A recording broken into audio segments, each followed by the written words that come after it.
introducing Dr. Jose Aragon Martin in his newly transferred Sonnerly laboratory, which is now situated in the Institute of Ophthalmology by Moorfields Eye Hospital.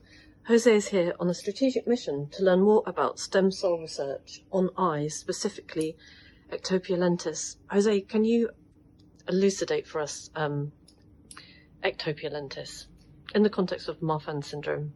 Yes, so yes, like you said, Ectopia Lentis is actually part of the features seen in Marfan syndrome, and also you can see Ectopia Lentis in isolated form, which no other features are appearing, or seems not to be appearing there. And I'm here at the Institute of Ophthalmology in Marilla's Usayas group to learn about stem cell research on Ectopia Lentis. Basically, the lens of the eye is held into place by these zonule fibers.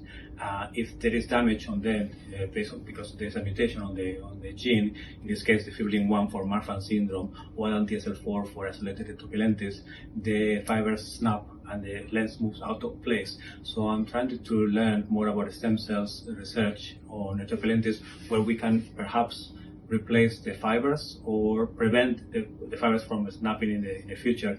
If we know the mutation in advance, it will be easier to repair those fibers with the new stem cells. And does that mean you can preserve the original lens, which is preferable to grafting on a new one, artificial? Well, I'm not an expert on this, but the idea is that, yes, so the idea is not to replace the lens and to kind of culture those fibers and keep the fibers there, but introducing new fibers with the right code and prevent it from snapping, and then you prevent from any further surgery on the lens. So keep the new lens there. Yeah. Thank you very much.